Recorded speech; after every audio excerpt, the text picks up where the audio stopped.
It's a lot of water spots on the... That may have came from Henry when he cleaned the engine, babe. I make it snow.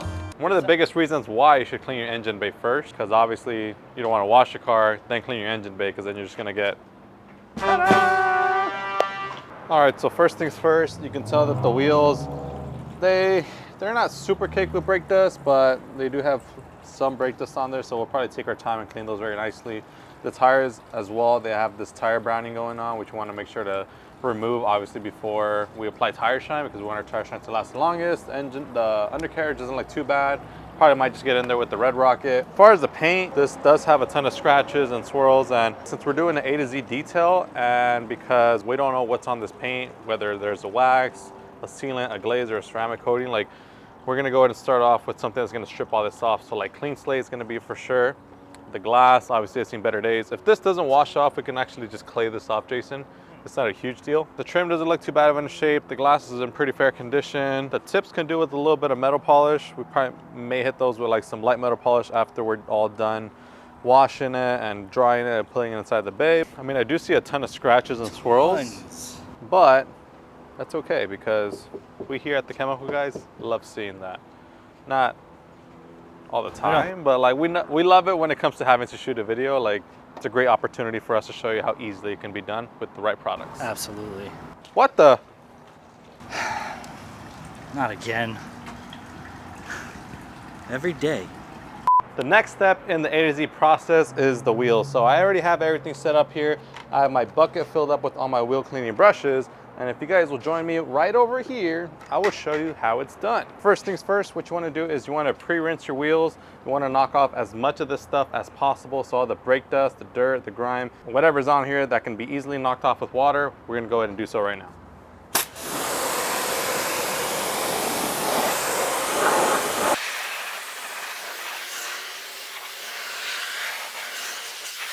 I see you made sure to go through the undercarriage and all that. So the reason why is because I wanted to just knock off everything that's in here, not just the wheel, but the undercarriage as well. And now what we're gonna do is we're gonna tackle the wheel using our Diablo Wheel Cleaner. Now I did choose the sprayable version just because it's gonna make my life easier to just go ahead and clean this up. And one of the great things about this product is that it's a gel-based product, so you don't need much of it to begin with. So I'm just gonna go ahead and spray directly into the wheel. And then what I'm gonna do is I'm gonna grab my wheelie flag tip brush, and I'm also gonna spray some directly onto the brush itself for some added cleaning power. And then what you wanna do is just simply go to town and start agitating all the dirt and grime that's on the surface. And one of the great things about our Diablo Wheel Cleaner gel, Jason, I don't know if you're aware, but it is pH balanced, so it's safe to use on any wheel finish. So no matter if you have custom wheels, chrome wheels, powder coated, matte, satin, anodized, whatever I'm missing, it's safe to use on there. So we have the concentrated version, which comes with the spout cap, and that one you can dilute to a 3-to-1 ratio. So if you find yourself loving Diablo and you want to get the concentrated version, you can pick that one up to get the best bang for your buck. Now what I'm going to do is I'm going to spray it directly onto the tire as well. But you can see that foam, Diablo does an incredible job because it is a gel-based product, so it is intended to foam up. So that foam right there lets you know that you're in the zone. While you're doing that, I see Henry's got the back wheel. Henry's got the back wheel. Henry's got my back. So the next thing I'm gonna do, which is an area I did forget to clean already, is the barrel. So I'm just gonna spray some of the cleaner into the barrel as well. I'm gonna grab my Red Rocket wheel brush, which I've already pre-moistened with some water. And I'm also gonna spray the bristles as well for some added cleaning power. And then whenever it comes to your wheels, I don't know if I mentioned this or not, but you always want to start from the top and then work your way down. And that's because of gravity, right? Gravity, Jason. So all the dirt and grime that you're removing, it's basically just being ran all throughout the wheel and it gets all caught at the bottom. So the last thing that you want to do is go straight here, then all the way up here, because you're going to pick up all the dirt and grime that you've extracted and bring it back to the top, and it's just not going to be a good day for your wheels. Look at all that filth. That is dirty. Speaking of dirty, what you also want to do is make sure that you're occasionally rinsing off your brushes. So I don't know if you guys can tell, but the brush is all dirty and brown. So we're just going to go ahead and knock off all that stuff with a rinse bucket. And check that out. Nice and vibrantly red all over again. The last thing that you want to do is get the lug nuts. So you can go ahead and spray some cleaner into those lug nuts, spray some into a boar's hair detailing brush, and then just make sure that you get all the intricate details.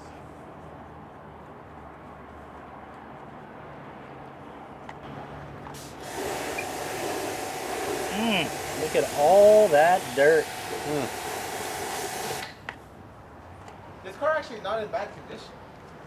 It's No. not in bad condition. It's more than just like. It just needs a little bit of love. I just think the thing that messes up this car the most is that retail 3/15 US 3/18 crossed out /3/21. Like, I just think as soon as anybody thinks or sees this here in the United States, they think impound lot.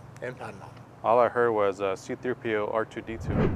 All I heard was So I just finished cleaning the one wheel, and in the time that I cleaned that one wheel, Henry also cleaned all the other 3 wheels. All right, it's time to get started with the wash, but before we get into that, we're gonna need some help.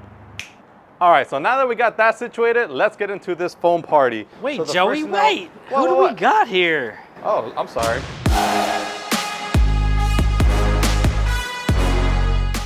All right, so we're gonna kick off this wash with the simple rinse, and then right after the rinse, we're gonna set up our 2-bucket method with our clean slate and our foam cannon. We're gonna get foamy, and then we're gonna start wiping this baby down. So let's go ahead and get that started right now with the rinse.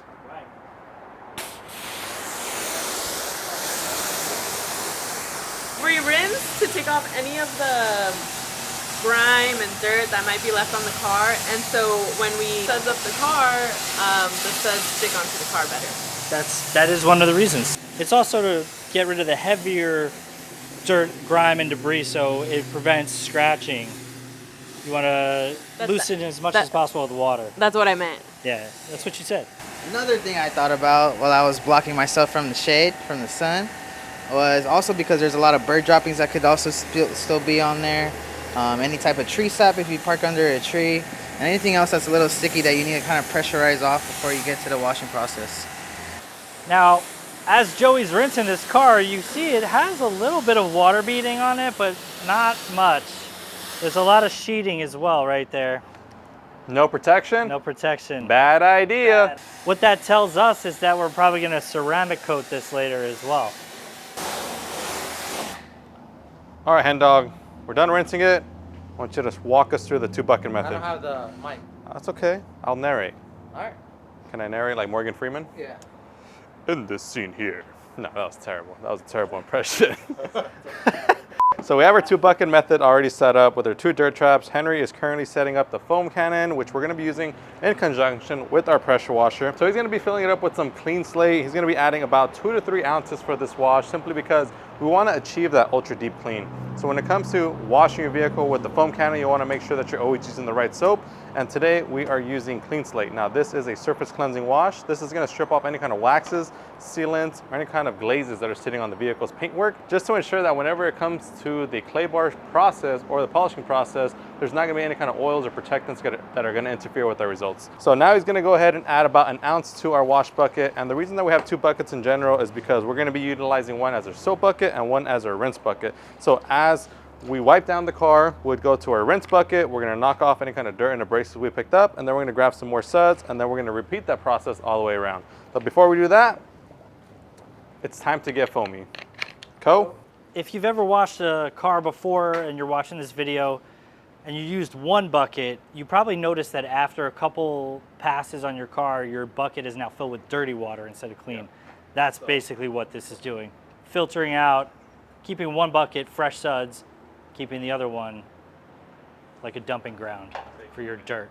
And you have that cyclone dirt trap at the bottom that's filtering out any kind of abrasive particles in both buckets. So you're getting double filtration. BMO's gonna do the honors. Now, before you start, BMO, describe what you're gonna do. What's your process here? So I'm gonna start from the top to the bottom.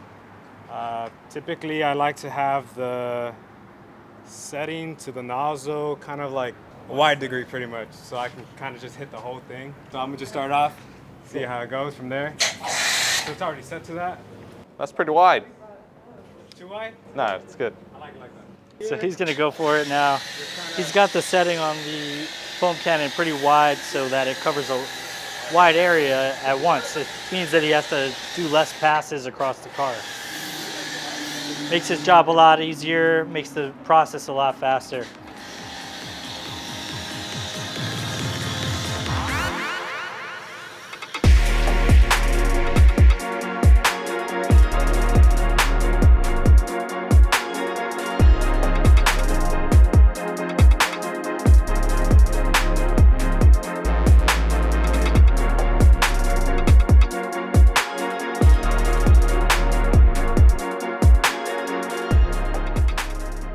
From the looks of it, that's pretty good.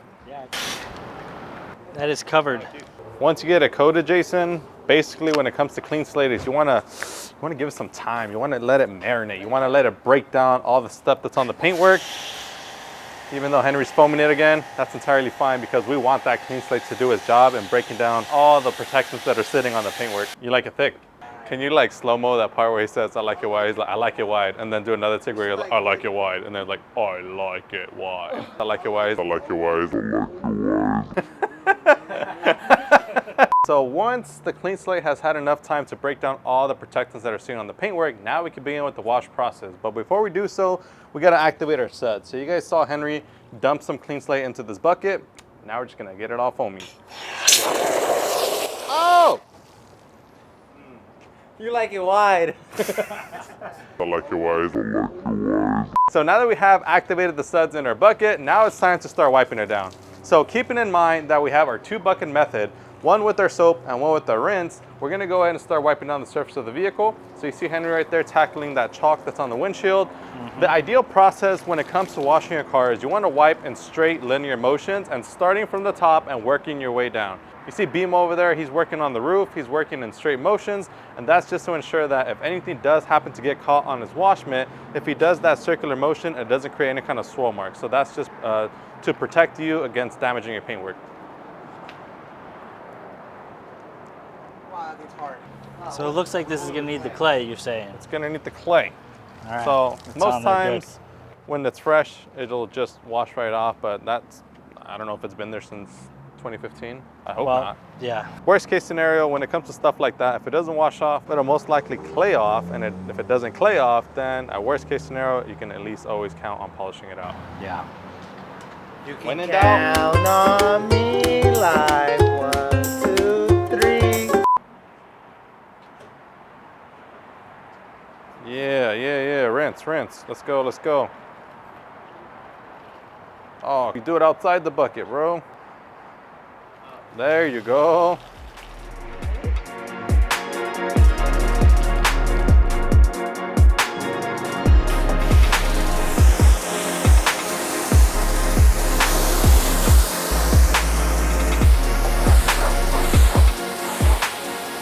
Here's one thing I want you to pay attention to, Jason.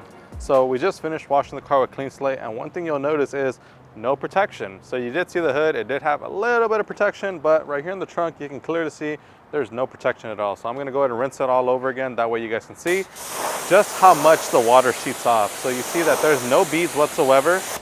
The water actually wants to stick. And as my good friend Casey would say, no protection, bad idea. Yikes. Yikes. In this particular case, however, that sheeting's exactly what we want because that is all clean slate. We did that on purpose to clear off any old glazes, sealants, or waxes that were on this car because we're gonna clay it and polish it and reapply all of that type of protection. So we want it to be completely bare.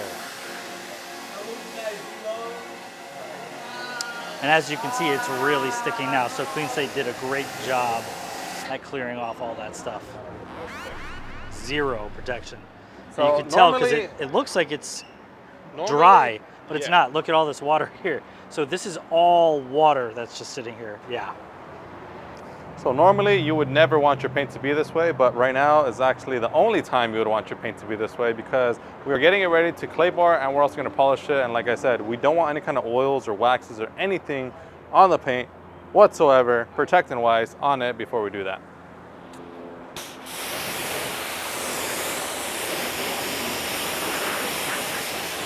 So we just finished washing the BMW and now it's time to achieve the ultimate fastest dry possible with the Speed Mammoth microfiber drying towel. Now this towel is great because as you guys can see, it's bright, so you can see any kind of contaminants that you pick up if your car is dirty. And it's also very soft and very plush and silk lined, so it makes it the perfect towel to dry your entire ride without any kind of wringing out whatsoever. So I'm just gonna go ahead and quickly dry the BMW. Now, one thing you will notice is when it comes to drying a car that has no protection, it's almost impossible because the water ends up wanting to stick to the surface. So you're gonna be faced with this little, it's kind of like a little pain in the butt to deal with at the moment, but you know, you just stripped it off from any kind of protectant, so that's to be expected, but you're making an investment to your vehicle, and this is just a small little setback just to get your car propelled into the future of protection. In this point of the process, if you are planning to do like a clay bar and a polish, like even though it's not like something that you normally would be proud to see, in this case, I'm actually proud because you can actually see there's no protection whatsoever. So when they say a squeaky clean, you know, when it comes to your dishes, that's great. But when it comes to your paint, not so much. Yeah, you don't want that sound. You don't want that. So if you're washing your car with dish soap, use this as a reminder, stop using dish soap. When we get to the clay bar portion of this, you're gonna see that sound transform into basically nothing. Nothingness. It's gonna be like, the sound will be drowned out by the Zen. void. yeah, I don't know. That sounded pretty cool. that did sound cool. I've always wanted to use that word, void. Yeah, come with us into the void as we, the void fights back. Just gonna get a whoosh, whoosh.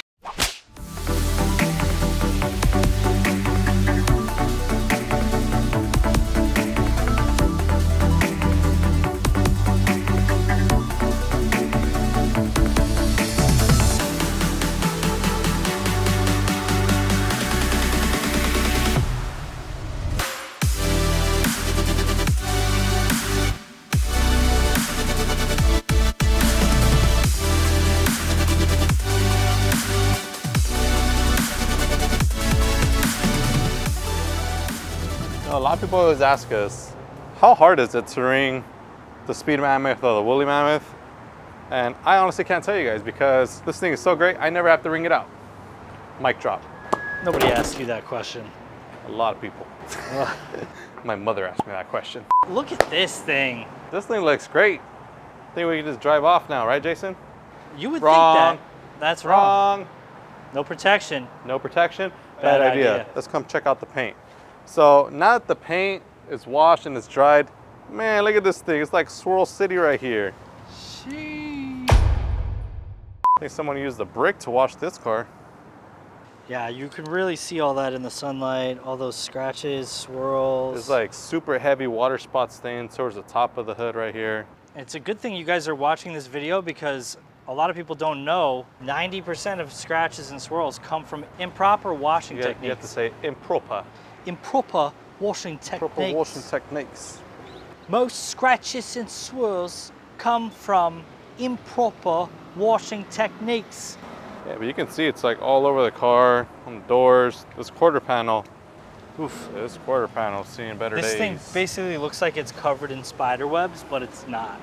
It's the latest Spider-Man wrap. That leads us to the next phase of this detailing process, which is going to be polishing this stuff, but in preparation for the polish, We got a clay bar. we got a clay bar, because But- even though we just used clean slate on this and it's free of glazes, sealants, or waxes, there still may be embedded contamination in here.